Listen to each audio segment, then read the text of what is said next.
Nama Venkatesaya. We're going to start with the polycystic ovarian syndrome. What is syndrome? It is a group of symptoms. Syndrome ಅಂದ್ರೆ group of symptoms. ಇದು PCOS ಅಂದರೆ polycystic ovarian syndrome. So various presentation ಇರುತ್ತೆ, different ಪ್ಯಾಥೋಫಿಸಿಯಾಲಜಿ ಇರುತ್ತೆ, but ಒಂದಕ್ಕೆ ಒಂದು connect ಆಗಿರುತ್ತೆ. Okay, ಇದಕ್ಕೆ ನಾವು ಸ್ಟೇನ್ ಲೆವೆಂಥಾಲ್ ಸಿಂಡ್ರೋಮ್ ಅಂತಲೇ ಕರಿತೀವಿ. So what are the factors here? ಒಂದು ಎನ್ವಿರಾನ್ಮೆಂಟಲ್ ಫ್ಯಾಕ್ಟರ್, ಓಕೆ, ಇನ್ನೊಂದು ಜೆನೆಟಿಕ್ ಫ್ಯಾಕ್ಟರು. ಇದರೊಳಗೆ ಕ್ರೋಮೋಸೋಮ್ 2, ಕ್ರೋಮೋಸೋಮ್ 9 ವರ್ಕ್ ಆಗುತ್ತೆ, ಮತ್ತು ಲೈಫ್ ಸ್ಟೈಲ್ ಫ್ಯಾಕ್ಟರ್. ಇಲ್ಲೇನಪ್ಪ ಅಂದರೆ ಎಕ್ಸೆಸಿವ್ ಆ್ಯಂಡ್ರೋಜನ್ ಪ್ರೊಡಕ್ಷನ್. ಓಕೆ, ಹೆಣ್ಮಕ್ಳಿಗೆ ಜಾಸ್ತಿ ಆ್ಯಂಡ್ರೋಜನ್ ಪ್ರೊಡಕ್ಷನ್ ಆಗುತ್ತೆ. ಒಂದು folliculogenesis, defect in the folliculogenesis. Okay, ಈ LH FHH ಅಲ್ಲಿ ಡಿಫ್ರೆನ್ಸ್ ಆಗ್ತಾ ಇರುತ್ತೆ. ಸೊ ಅಲ್ಲಿಂದ ಫಾಲಿಕಲ್ ಎಲ್ಲ, so different mechanism. Insulin resistance ಆದಮೇಲೆ ಒಬೆಸಿಟಿ ಬರಲೇಬೇಕು. ಒಬೆಸಿಟಿ ಆದಮೇಲೆ ಇನ್ಸುಲಿನ್ ರೆಸಿಸ್ಟೆನ್ಸ್ ಆಗೇ ಆಗುತ್ತೆ, ಅಂದರೆ ಮೋಸ್ಟ್ ಪ್ರಾಬಬಲಿ. ಸೊ ಒಂಥರ ಸೈಕಲ್ ಥರ ಇದೆ. Defect in the gonadotropin secretin enzyme. So excessive androgen production source ಅಂದರೆ ಓವರಿಯನ್ ಇಸ್ ಅ ಮೇನ್ ಸೋರ್ಸಲ್ಲಿ. Ovaries are the main source for the excessive androgen production ಅಂತ ಹೇಳ್ತೀವಿ ನಾವು. ಆ್ಯಂಡ್ ಅಡ್ರಿನಲ್ ಗ್ಲ್ಯಾಂಡ್ ಅಂದರೆ ಇದು ಸ್ವಲ್ಪ ಪ್ರೊಡಕ್ಷನ್ ಇಲ್ಲಿ ಭಾಗಿಯಾಗ್ತದೆ. ಇದ್ರ ಪ್ಯಾಥೋಫಿಸಿಯಾಲಜಿ ಹೇಳೋದಾದ್ರೆ, ಈ PCOS ಇರೋರಿಗೆ androgen levels normal ಫೀಮೇಲಿಗೆ 70, less than 70 ಇರುತ್ತೆ. ಬಟ್ PCOS ಇರೋರಿಗೆ 70ಇಂದ 200 ಒಳಗೆ ಇರುತ್ತೆ. ಬಟ್ 200 ಮೇಲೆ ಇತ್ತಂದರೆ ಆ್ಯಂಡ್ರೋಜನ್ ಲೆವೆಲ್ಸು, ಅವರಿಗೆ ಓವರಿಯನ್ ಕ್ಯಾನ್ಸರ್ ಇರುತ್ತೆ ಅಂತಲೇ ಹೇಳ್ಬೋದು. ಅಂದರೆ ಮೋಸ್ಟ್ ಪ್ರಾಬಬಲಿ ಇದು ಓವರಿಯನ್ ಕ್ಯಾನ್ಸರ್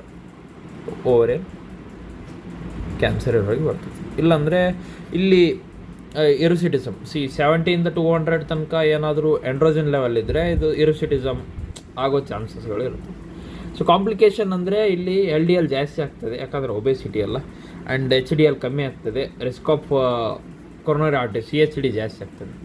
ಆ್ಯಂಡ್ ಮತ್ತು ಇಲ್ಲಿ follicular toxicity of the androgens, growth of the follicles are arrested and no maturation of the graafian. ಈಗ ಜಾಸ್ತಿ ಆ್ಯಂಡ್ರೋಜನ್ ಪ್ರೊಡಕ್ಷನ್ ಆಗೋದ್ರಿಂದ ಫಾಲಿಕ್ಯುಲರ್ ಟಾಕ್ಸಿಸಿಟಿ ಆಗಿ ಅದರ ಗ್ರೋತ್ ಒಂದು ನಿಂತೋದಾಗ ಮೆಚ್ಯೂರ್ ಆಗಲಾರ್ದಾಗ ಏನಾಗುತ್ತೆ? So there is some things like ನೋಡಿಲಿ, ಒಂದು small unruptured follicles, not a cyst. ಇದು ಫಾಲಿಕಲ್ಸ್ ರಪ್ಚರ್ ಆಗಿರಲ್ಲ, ಅದಕ್ಕೆ ಹೊರಗೆ ಬರಲ್ಲ. Arranged in the peripheral ovary. So ಹೊರಗೆ ಬರಲ್ಲ. ಸೊ ಇಲ್ಲಿ ನೆಕ್ಲೆಕ್ಸ್ ಟೈಪು ಅರೇಂಜ್ ಆಗಿಬಿಟ್ಟಿರ್ತೈತಿ. ಮಲ್ಟಿಪಲ್ ಫಾಲಿಕಲ್ಸ್ ಹೊರಗೆ ಬರ್ತಾರಲ್ಲ, ಯಾವ ರಪ್ಚರ್ ಆಗಿ ಹೊರಗೆ ಬರಲ್ಲ ಅದು. ಸೊ ಅಲ್ಲಿ ಯಾವಾಗಿಂದ ನಾವು ರೋಸ್ಟೋಡ್ರಮ್ ಕ್ರೈಟೀರಿಯಾ ಯಾವಾಗಂದರೆ, ನಂಬರ್ ಆಫ್ ಫಾಲಿಕಲ್ಸ್ ಏನಾದರೂ ಗ್ರೇಟರ್ ದೆನ್ 12 ಇತ್ತು ಅಂದರೆ, ಸೈಜ್ 2 to 9 mm ಇತ್ತು ಅಂದರೆ, ವಾಲ್ಯೂಮು 10 cc ಅಂತ ಹೇಳ್ತೀವಿ. ಸೊ ಆ್ಯನೋವ್ಯುಲೇಷನ್ ಆಗುತ್ತೆ. ಆ್ಯನೋವ್ಯುಲೇಷನ್ ಯಾಕಂದರೆ ಇಲ್ಲೆಲ್ಲ folliculogenesis no mature of the graafian follicle ಆಗುತ್ತಲ್ವ. ಸೊ ಒಳಗೆ ಕುಂದ್ಬಿಡುತ್ತೆ. ಅಲ್ಲಿಂದ ಆ್ಯನೋವ್ಯುಲೇಷನ್ ಆಗಿ ಅಲ್ಲಿಂದ ಇನ್ಫರ್ಟಿಲಿಟಿ ಆಗುತ್ತೆ. ಆ್ಯನೋವ್ಯುಲೇಷನ್ ಅಂದರೆ ಇನ್ಫರ್ಟಿಲಿಟಿ ಅಂದರೆ ಪ್ರೊಜೆಸ್ಟ್ರಾನ್ ಕಮ್ಮಿ ಆಗುತ್ತೆ, ಕಾರ್ಪೋಸಿಟಿ ಮೇಂಟೈನ್ ಆಗಲ್ಲ, ಸೆಕೆಂಡರಿ ಅಮೆನೋರಿಯಾ. ಆ್ಯಂಡ್ ಒಂದು ಇಯರಲ್ಲಿ ಮಿನಿಮಮ್ ಆಗಿ 12 to 13 ಸೈಕಲ್ಸ್ ಆಗೋವು, ಇದು ಲೆಸ್ ದೆನ್ 9 ಸೈಕಲ್ಸ್ ಆಗಿಬಿಡುತ್ತೆ. ಸೊ ಅದಕ್ಕೆ ನಾವು ಸೆಕೆಂಡರಿ ಅಮೆನೋರಿಯಾ ಅಂತ ಕರಿತೀವಿ. ಸೊ ಇದರಲ್ಲಿ ಅಬಾರ್ಷನ್ಸ್ ಆಗುವ ಚಾನ್ಸ್ಗಳು ಜಾಸ್ತಿ ಇರ್ತದೆ ಇದರೊಳಗೆ, ಯಾಕಂದರೆ ಪ್ರೊಜೆಸ್ಟ್ರಾನ್ ಪ್ರೊಡ್ಯೂಸ್ ಆಗಲ್ಲ, ಹೌದಾ. ಆ್ಯಂಡ್ ಲ್ಯಾಬ್ ಫೈಂಡಿಂಗ್ಸ್ ಹೆಂಗಿರುತ್ತೆ ಅಂದರೆ, serum testosterone, DHA and LDL ಜಾಸ್ತಿ ಇರುತ್ತೆ, ಯಾಕಂದರೆ ಇಲ್ಲಿ ಆ್ಯಂಡ್ರೋಜನ್ ಜಾಸ್ತಿ ಇರುತ್ತೆ ಅಂತ ಹೇಳಿದ್ದೆ ನಾನು. ಸೊ ಇವೆಲ್ಲ ಜಾಸ್ತಿ ಆಗ್ತಾವೆ. ಆ್ಯಂಡ್ HDL ಕಮ್ಮಿ ಇರುತ್ತೆ, ಪ್ರೊಜೆಸ್ಟ್ರಾನು ಕಮ್ಮಿ ಆಕತಿ, ಆ್ಯಂಡ್ ಆ್ಯಂಟಿಮ್ಯುಲರ್ ಹಾರ್ಮೋನ್ ಜಾಸ್ತಿ ಆಕತಿ, ಆ್ಯಂಡ್ ಸ್ಮಾಲ್ ಫಾಲಿಕಲ್ಸು ಜಾಸ್ತಿ ಆಗ್ತಾ ಹೋಗ್ತವೆ. ಸೊ ಇಲ್ಲಿ ಕಂಪ್ಲೀಟ್ ಮಾಡಿದ ಎಕ್ಸೆಸ್ ಆಫ್ ಆ್ಯಂಡ್ರೋಜನ್ ಪ್ರೊಡಕ್ಷನಿಂದ ಇಷ್ಟು ಕಾಂಪ್ಲೆಕ್ಸಿಟಿ ಬರ್ತದೆ. ಅದರಾದಮೇಲೆ ಇನ್ಸುಲಿನ್ ರೆಸಿಸ್ಟೆನ್ಸಿಂದ ಏನೇನಾಗ್ತದೆ ಅಂದರೆ, ಇನ್ಸುಲಿನ್ ರೆಸಿಸ್ಟೆನ್ಸ್ ಫಸ್ಟ್ ಡಿಸ್ಲಿಪಿಡಿಮಿಯಾ, ಅದಾದಮೇಲೆ lead to theca cells hyperplasia. So LH over sensitive to LH stimulation ಏನಾಗುತ್ತೆ, androgen production due to the normal loss of cut off loss ಆಗಿದೆ, androgen production ಜಾಸ್ತಿ ಆಗುತ್ತೆ. Androgen complication ಇದ್ರದಂದರೆ ಅಕ್ಯಾಂಥೋಸಿಸ್ ನೈಗ್ರಿಕನ್ಸ್, ಇಲ್ಲಿ ಏನಾದರೂ ಇದು ಬರೋದು. ಅದಾದಮೇಲೆ ಹೆರನ್ ಸಿಂಡ್ರೋಮ್. ಸೊ ಮುಂದೆ ಹೋಗ್ತೀವಿ ನಾವು ಅದನ್ನು. ಮತ್ತು ಯಾವುದು ಡಯಾಬಿಟಿಸ್ ಮೆಲಿಟಸ್. ಇಲ್ಲಿ ಇನ್ಸುಲಿನ್ ರೆಸಿಸ್ಟೆನ್ಸ್ ಆದಾಗ ಇದು ಒಬೆಸಿಟಿಗೆ ಇಂಡಿಪೆಂಡೆಂಟ್ ಇದು. ಸೊ ಇನ್ಸುಲಿನ್ ರೆಸಿಸ್ಟೆನ್ಸ್ PCOS ಇರೋರು ಹೆಂಗಿರ್ತಾರೆ ಅಂದರೆ, ದಪ್ಪನೂ ಇರ್ಬೋದು, ಸಣ್ಣ ಇರ್ಬೋದು, but most probably 70% of the people ದಪ್ಪ ಇರ್ತಾರೆ, 30% ಆಫ್ ದಿ ಪೀಪಲ್ ಒಬೇಸ್ ಇರಲ್ಲ. ಸೊ ನಾರ್ಮಲಿ ಇದೇನಾಗುತ್ತೆ ಅಂದರೆ, ಓವರ್ ಸೆನ್ಸಿಟಿವ್ ಆಗೋದ್ರಿಂದ ನಾರ್ಮಲಿ LH ಪ್ರೊಡಕ್ಷನ್ ಜಾಸ್ತಿ ಇರುತ್ತೆ. LH ಲ್ಯೂಟಿನೈಸಿಂಗ್ ಹಾರ್ಮೋನ್ ಪ್ರೊಡಕ್ಷನ್ ಜಾಸ್ತಿ ಇರೋದ್ರಿಂದ androgen from the thecal will be up to the limit. Okay, increase in the androgen. ಮತ್ತು ಅಪ್ಲಿಕೇಶನ್, ಇದ್ರ ಏನು ಅಪ್ಲಿಕೇಶನ್ ಆಗ್ತಾರೆ ಅಂದರೆ, ಈ OGTT ಕಂಡುಹಿಡಿತಾರೆ ಈ ಇನ್ಸುಲಿನ್ ರೆಸಿಸ್ಟೆನ್ಸಿಗೆ. ಅಕ್ಯಾಂಥೋಸಿಸ್ ನೈಗ್ರಿಕನ್ಸ್ ಅಂದರೆ ಈ ಕುತ್ತಿಗೆ ಸುತ್ತ ಏನಾದರೂ ಇದು ಬಂದು. ಓಕೆ, ಅದಾದಮೇಲೆ occurrence of the dark thick skin and nape of the neck ಆಗಲಿ, ಆಕ್ಸಿಲರಿ ರೀಸನ್ ಆಗಲಿ, ಗ್ರಾಯಿನ್ ಆಗಲಿ, under the breast tissue dark ಆಗಿ ಬಂದ್ಬಿಡುತ್ತೆ, ಅದಕ್ಕೆ ಅಕ್ಯಾಂಥೋಸಿಸ್. ಹಿರನ್ ಸಿಂಡ್ರೋಮ್ ಅಂತ ಹೇಳಿದ್ದೆ hyper androgenism, insulin resistance, acanthosis nigricans. ಇಲ್ಲೆಲ್ಲ ಕೂದಲ ಬರೋಕ್ಕೆ ಸ್ಟಾರ್ಟ್ ಆಗುತ್ತೆ ಹೆಣ್ಮಕ್ಳಿಗೆ, ಮೀಸೆ ಗಡ್ಡ ಆ ಟೈಪ್ ಸ್ವಲ್ಪ ಬರೋಕ್ಕೆ ಸ್ಟಾರ್ಟ್ ಆಗುತ್ತೆ. ಆ್ಯಂಡ್ ಒಬೆಸಿಟಿ ಹೇಳಿದ್ನಲ್ಲ 70% ಇದು ಇರುತ್ತೆ. ಬಟ್ ಇದನ್ನು ನಾವು ಒಬೆಸಿಟಿ ಇರೋದ್ರಿಂದ ನಾವು ಅವರಿಗೆ PCOS ಐತಿ ಅಂತ ನಾವು ಹೇಳೋಕ್ಕಾಗಲ್ಲ. ಆ್ಯಂಡ್ ಡಿಸ್ಲಿಪಿಡೆಮಿಯಾ, ಇದಕ್ಕೆ ಪ್ಯಾಥೋಫಿಸಿಯಾಲಜಿ ಒಬೆಸಿಟಿದು ಅಂದರೆ ಇಲ್ಲಿ ನೋಡಿ, ಒಬೆಸಿಟಿ ಇದು ಡಿಸ್ಲಿಪಿಡೆಮಿಯಾ. ಯಾಕಂದರೆ ಇಲ್ಲಿ ಇನ್ನೊಂದು ಹೇಳುತ್ತೆ ಇದು ಇನ್ಸುಲಿನ್ ರೆಸಿಸ್ಟೆನ್ಸ್ ಡಿಸ್ಲಿಪಿಡೆಮಿಯಾ ಕಾಂಟ್ರಿಬ್ಯೂಟ್ ಮಾಡ್ತದೆ. ಆ್ಯಂಡ್ ಇಲ್ಲಿ ಇನ್ಸುಲಿನ್ ರೆಸಿಸ್ಟೆನ್ಸ್ ಇರೋದನ್ನು ಒಬೆಸಿಟಿ ಜಾಸ್ತಿ ಮಾಡುತ್ತೆ. ಒಬೆಸಿಟಿ ಜಾಸ್ತಿ ಆಗೋದ್ರಿಂದ ಇನ್ಸುಲಿನ್ ರೆಸಿಸ್ಟೆನ್ಸ್ ಜಾಸ್ತಿ ಆಗುತ್ತೆ. ಇನ್ಸುಲಿನ್ ರೆಸಿಸ್ಟೆನ್ಸ್ ಜಾಸ್ತಿ ಆದಾಗ ಒಬೆಸಿಟಿ ಜಾಸ್ತಿ ಆಗುತ್ತೆ. ಒಂಥರ ಇಟಾನ್ ಗ್ರೀನ್ ಸೈಕಲ್ ಥರ. ಆ್ಯಂಡ್ ಆಂಡ್ರೋಜನ್ಸಿಂದ ಐಡಿಪೋಸೈಡ್ಸ್ ಆ್ಯಂಡ್ ಅರೋಮಟೇಸ್ ಇಲ್ಲಿ E1 ಜಾಸ್ತಿ ಆಗುತ್ತೆ. E2 ಜಾಸ್ತಿ ಆದರೆ ಅದು ಒಳ್ಳೆ ಈಸ್ಟ್ರೋಜನ್ ಅಂತ ಕರಿತೀವಿ. E1 ಜಾಸ್ತಿ ಆದರೆ ಈ E1 ಏನಿರುತ್ತಲ್ಲ ಅದು ಕೆಟ್ಟ ಈಸ್ಟ್ರೋಜನ್, ಇದು ಕೆಟ್ಟ ಈಸ್ಟ್ರೋಜನ್ ಅಂತ ಕರಿತೀವಿ. ಸೊ ಇಲ್ಲಿ ಈಸ್ಟ್ರೋಜನ್ ಬೇಕ್ ಟು ಬೀಡಿಂಗ್ ಆ್ಯಂಡ್ ಮೆನೋರಿ ಹೆವಿ ಏನಪ್ಪ ಇದು ಇರೆಗ್ಯುಲರ್ ಸೈಕಲ್ಸು ಮತ್ತು ಮೆನೋಮೆಟ್ರೋರೇಜ್ ಬರುತ್ತೆ. ಸೊ E2:E1 ನಾರ್ಮಲ್ ಅಂದರೆ 2:1 ಆ್ಯಂಡ್ PCOS ಇದು 1:2 ರೇಷಿಯೋದಲ್ಲಿ ಇರ್ತದೆ. ಮೆನ್ಸ್ಟ್ರಲ್ ಸೈಕಲ್ ಅಬ್ನಾರ್ಮಲಿಟಿ ತಿನ್ನು PCOS ಪೇಷಂಟ್ ಹೆಂಗಿರ್ತಾರಲ್ಲ ಸೆಕೆಂಡರಿ ಅಮೆನೋರಿಯಾ ಜಾಸ್ತಿ ಇರ್ತದೆ. ಬಿಕಾಸ್ ನಾರ್ಮಲ್ ಈಸ್ಟ್ರೋಜನ್ ಇರ್ತದೆ ಆ್ಯಂಡ್ ಮೋಸ್ಟ್ ಕಾಮನ್ ಸೆಕೆಂಡರಿ ಅಮೆನೋರಿಯಾ ಆಗ್ತದೆ. ಒಬೇಸ್ PCOS ಅಲ್ಲಿ ಸೆಕೆಂಡರಿ ಅಮೆನೋರಿಯಾ ಇದು ಮೆನೋಮೆಟ್ರೋರೇಜ್ ಅಂದರೆ ಹೆವಿ ಮತ್ತು ಇರೆಗ್ಯುಲರ್ ಸೈಕಲ್ಸ್ ಇರ್ತದೆ. ತುಂಬ ಬ್ಲಡ್ ಲಾಸ್ ಆಗುವಂಥ ಚಾನ್ಸ್ಗಳು ಜಾಸ್ತಿ ಇರ್ತದೆ. ಯಾಕಂದರೆ ಈ ಆ್ಯಂಡ್ರೋಜನ್ನಿಂದ ಪ್ರೊಡಕ್ಷನ್ ಆಗ್ತಕ್ಕಂಥ ಈಸ್ಟ್ರೋಜನ್ ಜಾಸ್ತಿಯಾಗಿ production of the proliferation of endometrium ಜಾಸ್ತಿಯಾಗಿ ಇದು ಆಗ್ತಕ್ಕಂಥ ಚಾನ್ಸ್ಗಳು ಈ ಮೆನೋಮೆಟ್ರೋರೇಜ್ ಆಗ್ತಕ್ಕಂಥ ಚಾನ್ಸ್ಗಳು ಜಾಸ್ತಿ ಇರ್ತದೆ. ಆ್ಯಂಡ್ ಈ ಪೊಟೆನ್ಷಿಯಲ್ ಕಾಂಪ್ಲಿಕೇಶನ್ಸ್, ಎಂಡೋಮೆಟ್ರಿಯಮ್ ಕ್ಯಾನ್ಸರ್ ಇದೆಲ್ಲ ಅದು ಬರುತ್ತದೆ, ಓವರಿಯನ್ ಕ್ಯಾನ್ಸರ್ ಆಗ್ತದೆ, ನಾನ್ ಆಲ್ಕೋಹಾಲಿಕ್ ಸ್ಟೇಟ್ ಹೈಪರ್ಟೆನ್ಷನ್, ಇದೆಲ್ಲ ಈಸ್ಟ್ರೋಜನ್ ಜಾಸ್ತಿ ಆದರೆ ರೀ ಸ್ಟೋರ್ ಆಗೋದು ಇವೆಲ್ಲ. ಮತ್ತು ಅದಾದಮೇಲೆ ನೆಕ್ಸ್ಟ್ ಬರೋದಾದರೆ ಪ್ಯಾಥೋಫಿಸಿಯಾಲಜಿ. PCOS ಜಾಸ್ತಿ ಆದರೆ ಫ್ರೀಕ್ವೆನ್ಸಿ ಆಫ್ ದಿ GnRH ಜಾಸ್ತಿ ಆಗ್ತದೆ. ಫ್ರೀಕ್ವೆನ್ಸಿ ಆಫ್ GnRH ಜಾಸ್ತಿ ಆದಾಗ ಮೇಲಿಂದ GnRH ಸಿಗ್ನಲ್ ಮಾಡ್ತದೆ LHನ ಜಾಸ್ತಿ ಪ್ರೊಡ್ಯೂಸ್ ಮಾಡೋಂಥ LH ಸಿಕ್ರೇಷನ್ ಜಾಸ್ತಿ ಆಗ್ತದೆ ಪಿಟ್ಯೂಟರಿಯಿಂದ. ಅಲ್ಲಿ ಥೀಕಾ-ಸೆಲ್ಸ್ ಹೈಪರ್ಪ್ಲೇಸಿಯಾ ಜಾಸ್ತಿ ಆಗ್ತದೆ and LH production through out the cycle. ಯಾಕಂದರೆ ಈ ಈಸ್ಟ್ರೋಜನ್ನು ಈ PCOS ಇರೋದ್ರಿಂದ ಥೀಕಾ-ಸೆಲ್ಸ್ ಹೈಪರ್ಪ್ಲೇಸಿಯಾ ಆಗಿ ಇಲ್ಲಿ LH ಜಾಸ್ತಿ ಪ್ರೊಡ್ಯೂಸ್ ಆಗ್ತಾ LH FSS ನಾರ್ಮಲ್ ಇರುತ್ತೆ, LH ಜಾಸ್ತಿ ಪ್ರೊಡ್ಯೂಸ್ ಆಗ್ತಾ ಹೋಗುತ್ತೆ ಇದರೊಳಗೆ. ಇದು LH ಪ್ರೊಡ್ಯೂಸ್ ಆಗ್ತಾ ಈಗ ನಮಗೆ ಓವರಿ ಹೊರಗೆ ಬರೋಕಂದ್ರೆ LH ಸರ್ಜ್ ಬೇಕು ಈ ಥರ. ಯಾವಾಗಂದರೆ LH ಸರ್ಜ್ ಯಾವಾಗ ಬರುತ್ತೆ ಅಂದರೆ GnRH ಫ್ರೀಕ್ವೆನ್ಸಿ ಅಂದರೆ ಪಲ್ಸಟಾಲಿಟಿ 1 ಸೆಕೆಂಡ್ನಲ್ಲಿ 90 ಟೈಮ್ಸ್ ಏನಾದರೂ ಪಲ್ಸಟಾಲಿಟಿ ತೋರಿಸಿದ್ರೆ ಹೊರಗೆ ಬರ್ತದೆ ಯಾವುದು. ಬಟ್ ಇದು ಕಂಟಿನ್ಯೂವಸ್ಲಿ LH ಹಂಗೆ ಮೇಂಟೈನ್ ಆಗೋದ್ರಿಂದ ಸೊ ಇದಕ್ಕೆ ನಾವು ಏನಂತ ಹೇಳ್ಬೋದು ಅಂದರೆ there will be no LH surge and there will be no ovulation ಅಂತಲೇ ಹೇಳ್ಬೋದು. So absence of the LH surge, follicular toxicity ಜಾಸ್ತಿ ಆಗ್ತದೆ. ಸೊ ಇಲ್ಲಿ ಹಾರ್ಮೋನಲ್ ಡಿಫ್ರೆನ್ಸ್ ಡಯಾಗ್ನೋಸಿಸ್ ಮಾಡೋದಾದರೆ ಸೀರಮ್ ಟೆಸ್ಟೋಸ್ಟೆರಾನ್, DHA, LDL ಮತ್ತು ಇವೆಲ್ಲ ಇನ್ಕ್ರೀಸ್ ಇರುತ್ತೆ LH ಇವೆಲ್ಲ. ಆ್ಯಂಡ್ ಅನ್ಚೇಂಜ್ಡ್ ಅಂದರೆ FSH, LH, prolactin, TSH, HDL, serum progesterone ಇವೆಲ್ಲ ಕಮ್ಮಿ. So next ರೋಸ್ಟೋಡ್ರಾಮ್ criteria. ಸೊ ಇದೇನಂದರೆ ಇದು ಬಂದರೆ ನಮಗೆ ಪರ್ಫೆಕ್ಟ್ ಇದು PCOS ಐತೆ ಅಂತ ಹೇಳ್ಬೋದು. ಆ್ಯಂಡ್ರೋಜನ್ ಲೆವೆಲ್ ಜಾಸ್ತಿ ಆಗುತ್ತೆ, hyper androgenemia. Okay, and ovulatory dysfunction ಇರುತ್ತೆ, secondary amenorrhea and oligo. Okay, secondary amenorrhea ಅಂದರೆ ಲೆಸ್ ದೆನ್ 9 ಸೈಕಲ್ಸು.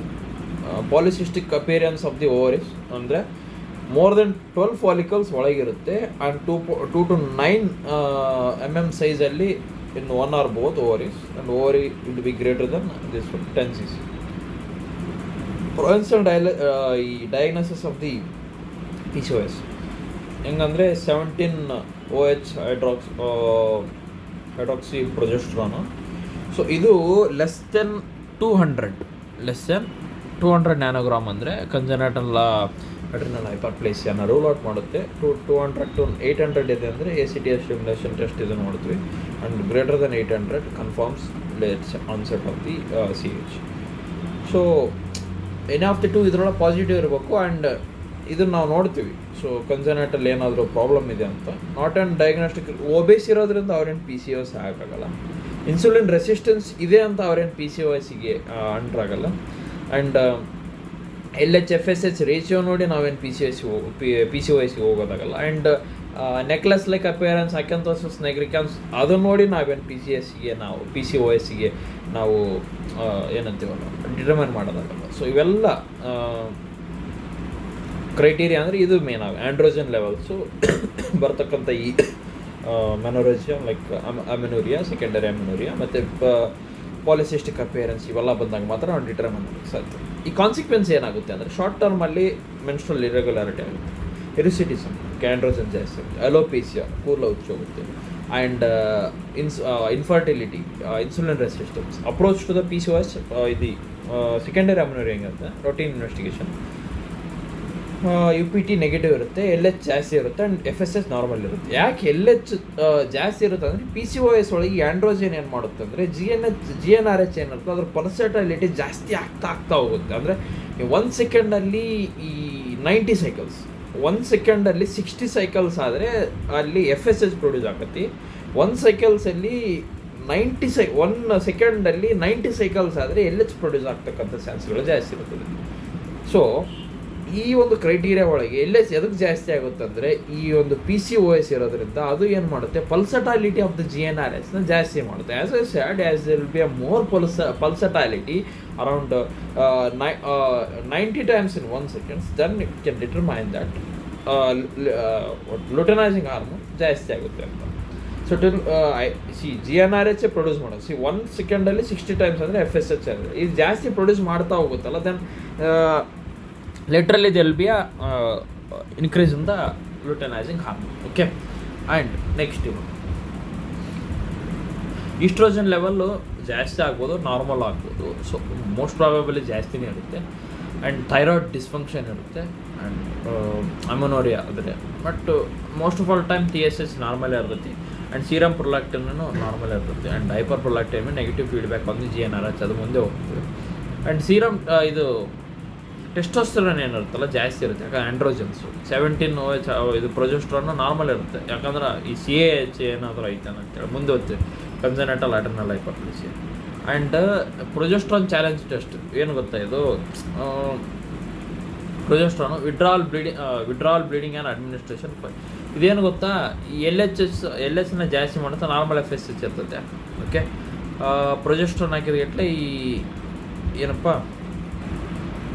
ಪ್ರೊಜೆಸ್ಟ್ರಾನ್ ಹಾಕಿದಾಗ 5 ದಿವಸ ಆದಮೇಲೆ ಸ್ಟಾಪ್ ಮಾಡಿದ್ರೆ ಬ್ಲೀಡಿಂಗ್ ಆದರೆ ಓಕೆ. ಬ್ಲೀಡಿಂಗ್ ಆಗಿಲ್ಲ ಅಂದರೆ ನಾವು PCOS ಅಂತಲೇ ಹೇಳ್ತೀವಿ. ಬ್ಲೀಡಿಂಗ್ ಆಗಿಲ್ಲ ಅಂದರೆ ಅದನ್ನು ಆ್ಯಂಡ್ರೋಜನ್ ಇನ್ಸೆನ್ಸಿಟಿವಿಟಿ ಸಿಂಡ್ರೋಮ್ ಅಂತ ಹೇಳ್ತೀವಿ. So PCOS versus primary ovary insufficiency, ಇದರೊಳಗೆ ನಂಬರ್ ಆಫ್ ಫಾಲಿಕಲ್ಸು ಇದರೊಳಗೆ ಜಾಸ್ತಿ ಇರುತ್ತೆ, ಇದು ಕಮ್ಮಿ ಆಗುತ್ತೆ ಪ್ರೈಮರಿ ಓವರಿ ಇನ್ಸಫಿಷಿಯನ್ಸಿ ಮುಂದೆ ಸೆಕೆಂಡರಿ ಅಮೆನೋರಿಯಾ ಆಗಲಿಕ್ಕೆ ಕಾರಣ ಇವುಗಳು. ಸೊ ಈ ಸೆಕೆಂಡರಿ ಅಮೆನೋರಿಯಾ ಅಂದರೆ only not about PCOS, primary over insufficiency ಆಗೋ ಚಾನ್ಸ್ಗಳು ಜಾಸ್ತಿ ಇರುತ್ತೆ. FSH ನಾರ್ಮಲ್ ಇರುತ್ತೆ, ಅಲ್ಲಿ ಜಾಸ್ತಿ ಆಗುತ್ತೆ. ಯಾಕಂದರೆ ಫಾಲಿಕಲ್ ಇರಲ್ಲ, ಫಾಲಿಕಲ್ ಇರೋದ್ರಿಂದ ಇಲ್ಲಾದ್ರಿಂದ ಸೊ ಬಾಡಿ ಏನು ಹೇಳುತ್ತೆ ಜಾಸ್ತಿ ಪ್ರೊಡ್ಯೂಸ್ ಮಾಡಪ್ಪ ಅಂತ ಹೈಪೋಥಾಲಮಸ್ಸಿಗೆ ಹೇಳಿದಾಗ like hypothalamus supports and it increases the ಏನಂತಾರಲ್ಲ follicle stimulating. Okay, and estrogen ಏನು ಮಾಡುತ್ತೆ ಲೋ ಇರ್ತೈತಿ, ಇದು ರೆಡ್ಯೂಸ್ ಇರ್ತೈತಿ. AMH ಆ್ಯಂಟಿಮೈರಲ್ ಹಾರ್ಮೋನ್ ಜಾಸ್ತಿ ಇದ್ರೊಳಗೆ ಇರ್ತದೆ, ಕಮ್ಮಿ ಇರ್ತೈತಿ. ಇದು ಹಿರೋಸಿಟಿಸಮ್ ಬರ್ತದೆ, ಹಾಟ್ ಫ್ಲ್ಯಾಶಸ್ ಬರ್ತೈತಿ, ಆಸ್ಟೋಪೊರೋಸಿಸ್, ಮುಂದೆ ಪೆರಿಮೆನೋಪಾಸಲ್ ವುಮೆನ್ ಆಗ್ತಕ್ಕಂಥ ಎಲ್ಲ ಸಿಮ್ಟಮ್ಸ್ಗಳು ಇಲ್ಲಿರ್ತವೆ. Okay, and dyslipidemia, diabetes, long term consequence ಅಂದರೆ ಅದು ಶಾರ್ಟ್ ಟರ್ಮ್ ಇಷ್ಟೊತ್ತು ಓದಿರೋದು. ಲಾಂಗ್ ಟರ್ಮ್ ಅಂದರೆ ಡಿಸ್ಲಿಪಿಡೆಮಿಯಾ, ಓಕೆ ದಪ್ಪ ಆಗ್ತಾರೆ, ಡಯಾಬಿಟೀಸ್ ಆಗ್ತಾರೆ, ಕೊರೋನರಿ ಆರ್ಟರಿ ಡಿಸೀಸ್ ಬರ್ತಕ್ಕಂಥ ಚಾನ್ಸ್ಗಳು ತುಂಬ ಜಾಸ್ತಿ ಆಗ್ತದೆ. ಆ್ಯಂಡ್ ಈಸ್ಟ್ರೋಜನ್ ಏನಿರುತ್ತಲ್ಲ ಅದು ಜಾಸ್ತಿ ಆಗ್ತಾ ಹೋಗುತ್ತೆ. ಜಾಸ್ತಿ ಆದಾಗ ಇನ್ನು ಒಬೇಸ್ ಫೀಮೇಲ್ ಎಂಡೋಮೆಟ್ರಿಯಲ್ ಕ್ಯಾನ್ಸರ್ ಜಾಸ್ತಿ ಆಗುವಂಥದ್ದು, ಬ್ರೆಸ್ಟ್ ಕ್ಯಾನ್ಸರ್ ಜಾಸ್ತಿ ಆಗುವಂಥದ್ದು, ಓವರಿಯನ್ ಕ್ಯಾನ್ಸರ್ ಜಾಸ್ತಿ ಆಗುವಂಥದ್ದು, ನಾನ್ ಆಲ್ಕೋಹಾಲಿಕ್ ಸ್ಟೀಟೋಹೆಪಟೈಟಿಸ್ ಜಾಸ್ತಿ ಆಗುವಂಥ ಚಾನ್ಸ್ಗಳು ತುಂಬ ಜಾಸ್ತಿ. ಒಬೆಸಿಟಿ ಇರೋದ್ರಿಂದ ಸ್ಲೀಪ್ ಏಪ್ನಿಯಾ ಸಿಂಡ್ರೋಮ್, ಆ್ಯಂಗ್ಸೈಟಿ, ಡಿಪ್ರೆಷನ್ ಇವೆಲ್ಲ ಬರೋದು ಸಾಮಾನ್ಯನೇ. ಮೆಟಬಾಲಿಕ್ ಸಿಂಡ್ರೋಮ್ ಅಂದರೆ ಡಿಸ್ಲಿಪಿಡಿಮಿ ಆಗಲಿ, ಜಾಸ್ತಿ ಟ್ರೈಗ್ಲಿಸರೈಡ್ ಜಾಸ್ತಿ ಪ್ರೊಡ್ಯೂಸ್ ಆಗಲಿ, ಇನ್ಸುಲಿನ್ ರೆಸಿಸ್ಟೆನ್ಸ್ ಆಗಲಿ, ಅದರಿಂದ ಬರ್ತಕ್ಕಂಥ ಹೈಪರ್ ಟೆನ್ಷನ್ ಆಗಲಿ, ಇವನ್ನೆಲ್ಲ ಕಂಟ್ರೋಲ್ ಮಾಡಲಿಕ್ಕೆ ತುಂಬ ಇದು ಮೆಡಿಸನಲ್ಲಿ ಹೋಗ್ತದೆ ಮೆಟಬಾಲಿಕ್ ಸಿಂಡ್ರೋಮ್ ಅಂತೇಳಿ. ಆ್ಯಂಡ್ ಆಬ್ಸ್ಟೆಟಿಕ್ ಕಾಂಪ್ಲಿಕೇಶನ್ಸ್ ಅಂದರೆ ಇನ್ಫರ್ಟಿಲಿಟಿ ಆಗೇ ಆಗ್ತದೆ, ಅದು ರಿವರ್ಸಿಬಲ್ಲು. ಯಾಕಂದರೆ ಯಾವುದೋ ಓರಲ್ ಕಾಂಟ್ರಾಸೆಪ್ಟಿವ್ ಪಿಲ್ಸ್ ಕೊಟ್ಕಟ್ಲೆ ಆ ಒಂದು reversibility of the infertility normal ಆಗ್ತದೆ. ಯಾಕಂದರೆ ಈ ಏನಪ್ಪ ಈಸ್ಟ್ರೋಜನ್ನು ಪ್ರೊಜೆಸ್ಟ್ರಾನ್ ನಾರ್ಮಲ್ ಕೊಟ್ಕೊತ ಹೋಗ್ತೀವಿ ನಾವು. ಆ್ಯಂಡ್ ಅಬೋರ್ಷನ್ನು ಕಮ್ಮಿ, ಈ ಅಬೋರ್ಷನ್ ಆಗುವಂಥ ಚಾನ್ಸ್ಗಳು ಜಾಸ್ತಿ ಇರ್ತದೆ, ಯಾಕಂದರೆ ಪ್ರೊಜೆಸ್ಟ್ರಾನೇ ಕಮ್ಮಿ ಆಗ್ತಿರುತ್ತೆ ಇದರೊಳಗೆ. And gestational diabetes due to the insulin resistance, pregnancy induced hypertension still ಬರುತ್ತೆ. ಇದೊಂಥರ ಸೈಕಲ್, ಯಾಕಂದರೆ ಆ್ಯಂಡ್ರೋಜನ್ ಹೋಗಿ ಡಿಸ್ಲಿಪಿಡಿಯಮೆ ಮಾಡುತ್ತದೆ, ಅಡಿಪೋಸ್ ಟಿಶ್ಯೂ ಈವನ್ ಪ್ರೊಡ್ಯೂಸ್ ಮಾಡ್ತದೆ ಇರ್ಸಿಟಿಸಮ್. ಸೊ ಈ ಒಂದು ಆ್ಯಂಡ್ರೋಜನ್ಸು ಓವರಿಗೆ ಹೋಗಿ ಏನು ಮಾಡ್ತದೆ, ಓವರಿ ಮೇಲೆ ಆ್ಯಕ್ಟ್ ಆಗ್ತದೆ. ಓಕೆ, ಒಂಥರ ಸೈಕಲ್ ಇದು. ಸೊ ಇದು ಆ್ಯಂಡ್ರೋಜನ್ ಒಂದಾಯಿತು. LH ಜಾಸ್ತಿ ಆದರೆ theca cells hyperplasia, sensitivity to of the thicker cells of the LH ಇದು.